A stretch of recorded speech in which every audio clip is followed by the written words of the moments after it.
Hey poker peeps, Sky here with Smart Poker Study.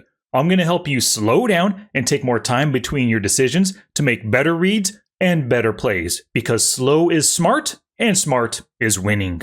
Combate!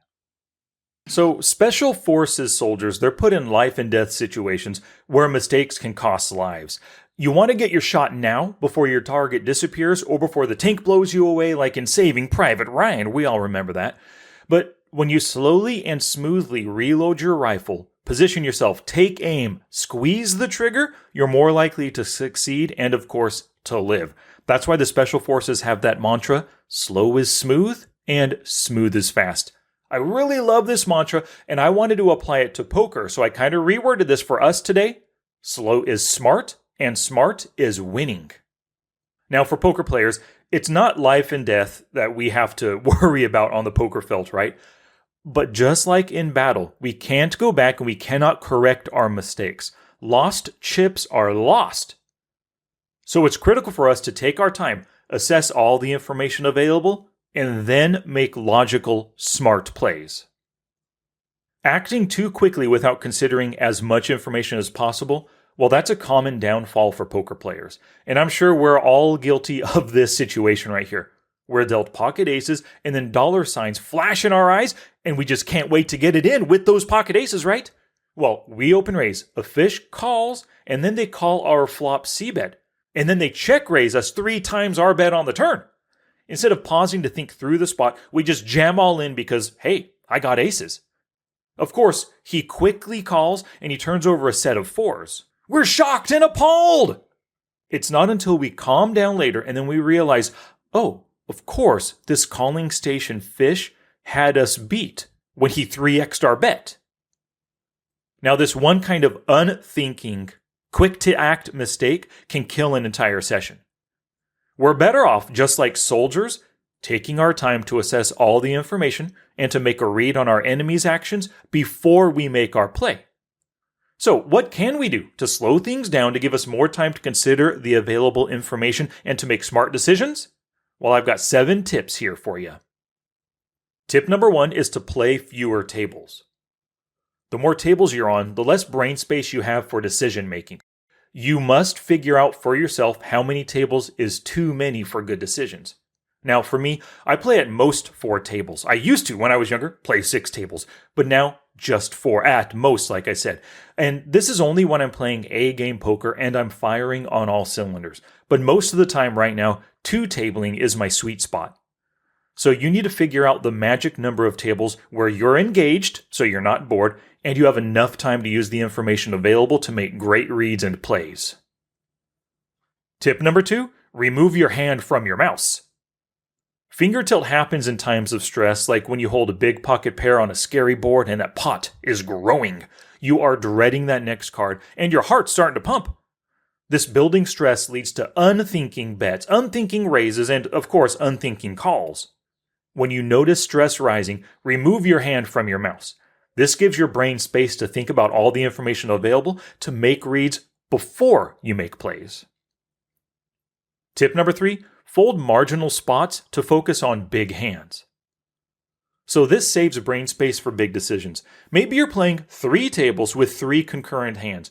Hand number 1, you flop top pair on a wet board as the pre-flop raiser. Hand number 2, you double-barreled with a set, but you got min check raised. And then right now in hand number 3, you're dealt queen-jack suited under the gun.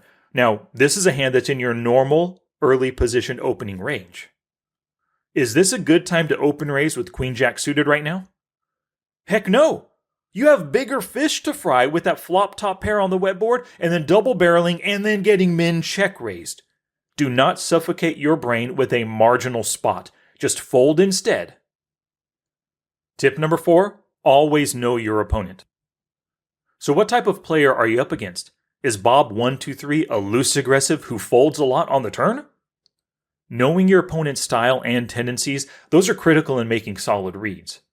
When they make a play contrary to their tendencies, that's a red flag and you must sit up and take notice. Bob 123 is very turn honest, so you double barrel bluff him. He called and the river's a blank. Should you triple barrel bluff Bob? Probably not, because he called on a street, the turn, that he's normally honest on. Tip number 5 is to range them. When you get involved in a hand, you must visualize their pre-flop range. Whether they defended the big blind, 3-bet, or limp called, their action, paired with their tendencies, helps you range them. When you range them, you can gauge how well their range interacts with the board, and this is going to help you make better reads and, of course, better plays against them. Hand reading is the key skill that you need for ranging every player, so learn hand reading with the online poker hand reading workbook. You can get it by going to smartpokerstudy.com/hand-reading-workbook. It's a 95-page workbook with 38 hand-reading walkthroughs and exercise, 15 video demonstrations plus quizzes, and a 17-page answer key. Once again, go to smartpokerstudy.com/hand-reading-workbook. Tip number 6 is to ask and answer a question. Asking and answering a question before each button click is one of my favorite in-game focus strategies. And of course, you've probably heard me say this before. My favorite question is poker's ultimate question. What's he doing this with? Use all the available information to answer this question. You want to think about player type, their tendencies, their range, their position, their bet sizes, their stack sizes, and the actions made on prior streets. Now, here are 3 other questions that I really like to use on top of poker's ultimate question. Number 1 is this a profitable table? That gets you to think about the table you're on and potentially moving tables if you don't think this is a great table. Question number 2, who's my target at the table? This helps you spot the fish so you know who to target. And question number 3, will they fold to a c-bet? We are more often than not the pre-flop raiser than we are the pre-flop caller, so we're going to be making more c-bets than facing c-bets.